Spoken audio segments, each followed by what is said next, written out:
अस्सलाम वालेकुम माज़िज़ नाज़रीन, दिस इज़ हसनैन हैदर और आप लोग देख रहे हैं वर्ल्ड डिप्लोमेट्री फैक्ट्री। माज़िज़ नाज़रीन, आज की इस वीडियो में आप लोग मशहूर हुक्मरान सिकंदर आज़म के बारे में जानेंगे। कौन था सिकंदर आज़म, इतनी कम उम्र में इतना कामयाब, पूरी दुनिया पतख के बारे में ख्यालाते उनमें, ये सब कुछ इस वीडियो में आप लोगों को पता चलने वाला है। तो माज़िज़ नाज़रीन, वीडियो बिल्कुल आखिर तक देखनी है ताकि सब कुछ आप लोगों को पता चले। तो प्यारे दोस्तों, मशहूर हुक्मरान सिकंदर आज़म 323 से 350 कबल मसीह तक मकदूनिया का हुक्मरान रहा। सिकंदर आज़म ने अरस्तु जैसे उस्ताद की सोहबत पाई थी।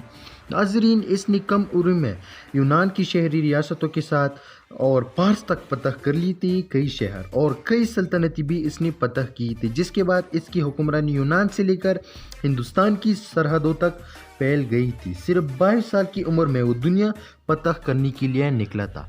दुनिया फतह करने का इसके बाबा का ख्वाब था और सिकंदर आज़म बाबा का ख्वाब पूरा करने के लिए निकला था।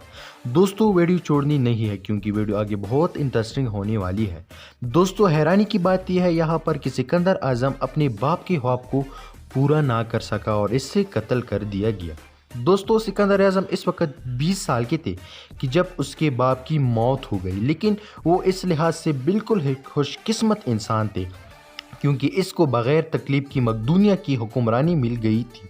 वरना इस ज़माने का कायदा और कानून तो यही था कि बादशाह का इंतकाल होती ही तख्त के हुसूल के लिए लड़ाइयाँ शुरू हो जाती। मुअज़्ज़िज़ नाज़रीन, सिकंदर आज़म अपने बाप का इकलौता बेटा था। दूसरा ये कि मकदूनिया की रियासत का कोई और दावेदार नहीं था, लेकिन एहतियात के तौर पर सिकंदर आज़म ने ऐसे तमाम अफराद को कत्ल किया था। यहाँ तक कि बताया जाता है, मुझे तो बिल्कुल भी इस पर यकीन नहीं आ रहा है, आप लोगों से वो शेयर करूँ। सिकंदर आज़म अपनी माँ की अक्सानी पर इसने अपनी दूध पत्ती सौतीली बहन को भी कत्ल कर दिया गया था। अस्तग़फिरुल्लाह।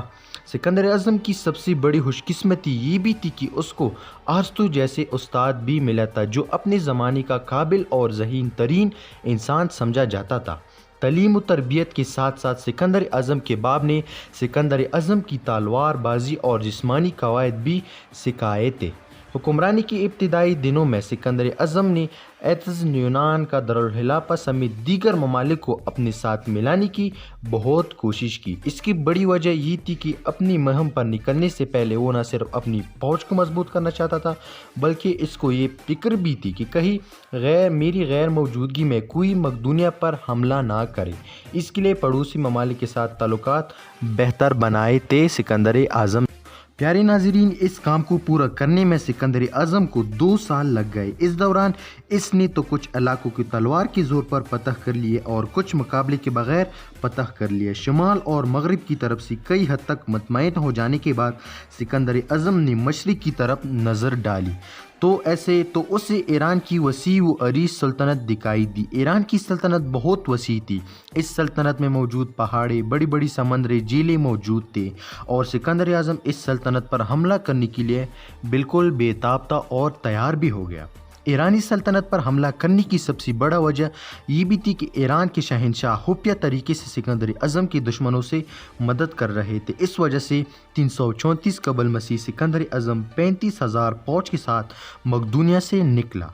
इस फौज में 30,000 सवार, 5,000 पैदल सवार थे, मतलब पैदल इंसान थे, पैदल फौज था इसका। इस पैदल फौजों में 256 फौजियों का मरबा शक्ल का एक दस्ता भी था, यानी हर कतार में 16 सिपाही थे और कतारों की तादाद भी 16 थी। इनके हाथों में 16-16 फीट लंबे लंबे नेज़े मौजूद थे। मगरिब की तरफ से चलते इस फौज का सामना एक ईरानी लश्कर के साथ होता है। इस लश्कर में तकरीबन 20,000 फौजी थे, जिसमें 20,000 पैदल भी थे। जब इन दोनों लश्करों के दरमियान जंग शुरू हो गई तो ईरानियों ने सबसे पहला काम ये किया कि डेलवान के किनारे पर कब्ज़ा कर लिया, मतलब दरियाई किनारे पर उन्होंने पहले कब्ज़ा किया ताकि दुश्मन फौज की पेशकदमी को रोका जा सके। लेकिन इस बात पर सिकंदर आज़म बिल्कुल भी नहीं घबराए और बहादुरी के साथ लड़ते रहे। सिकंदर आज़म ने अपने लश्कर को हुक्म दिया कि तीरों से डरे बगैर इस दरिया को पार कर ले। जब ये लश्कर इस दरिया को पार करेगा फिर आसानी से मुकाबला कर पाएगा। और सिकंदर आज़म के लश्कर ने इस दरिया को बिल्कुल कामयाबी के साथ पार कर लिया। सिकंदर आज़म खुद ही मैदान में था और बिल्कुल डरे बगैर लड़ते रहा और आखिरकार कामयाब हुआ इस जंग में। ईरान के बाद सिकंदर आज़म की नज़र मिस्र पर थी और सिकंदर आज़म ने बहुत आसानी के साथ मिस्र को भी फतह कर दिया। इसी तरह बहुत सी रियासतों को फतह कर लिया सिकंदर आज़म ने, और इसी ही सोच में था कि मैं पूरी दुनिया पर हुकूमत करना चाहता हूँ। ये इनकी बड़ी सी बड़ी ख्वाहिश थी कि मैं पूरी दुनिया पर बलबूते हुकूमत करूँ। ईरान और मिस्र को फ़ौरन बाद इसने हिंदुस्तान की तरफ पेश कदमी की और हिंदुस्तान को भी आसानी के साथ फतह कर लिया सिकंदर आज़म ने। फिर इसके बाद सिकंदर आज़म की फौज मुल्तान की सरजमीन तक बढ़ गई। मुल्तान पर भी इसकी नज़र आ गई। मुल्तानी लश्कर और सिकंदर आज़म की लश्कर आमने सामने थी। इस दौरान सिकंदर आज़म की कमर में तीर लगा जो रीढ़ की हड्डी में लग गया। हुक्मा और तबीब की कोशिशों के बावजूद ये तीर नहीं निकला। इस पर हुक्मा ने तीर का कुछ हिस्सा काट दिया और पहला हिस्सा जो होता था वो कमर में ही रह गया, ताकि सिकंदर इसको बस तकलीफ से निकाल दिया ताकि सिकंदर आज़म बाकी जंग लड़ सके। ताहम कुछ दिनों बाद मुल्तान भी फतह हो गया। उसके बाद रीढ़ की कमर की खराबी के बावजूद भी सिकंदर आज़म ने मुल्तान को भी फतह कर लिया। मुल्तान की फतह के बाद सिकंदर आज़म की फौज बहुत मालामाल हो गए। बहुत सोना मिल गया उन्हों को। हर एक सिपाही के पास एक एक वूंड भरा सोने से कड़ा था और उसके पास थे। और सिकंदर आज़म की फौज मज़ीद जंगें लड़ने के लिए बिल्कुल तैयार नहीं थी, क्योंकि वो बहुत मालामाल हो गए थे और वो आगे इस ऐसी ज़िंदगी गुजारना चाहते थे उस पैसे से, उस सोने से।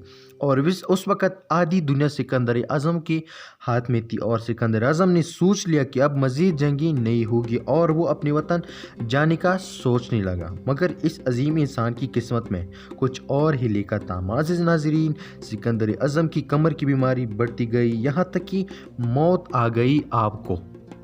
दोस्तों, सिकंदर आज़म ने 33 साल की मुख्तसर ज़िंदगी पाई। वो 356 कबल मसीह यानी हज़रत ईसा अलैहिस्सलाम की पैदाइश से 356 साल कबल में पैदा हुए। इसका इंतकाल 323 कबल मसीह को हुआ। इसकी मौत की कई वजूहात बताई गई, जिसमें जहर भी था। दोस्तों, बताया जाता है कि सिकंदर आज़म की बीवी रुखसाना ने ही इसको जहर दिया था।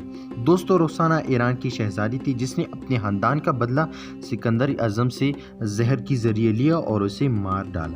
दूसरी वजह ये बताई गई है कि मरने की रात इसने बहुत शराब नोशी कर रखी थी, इसलिए इसकी मौत हो गई।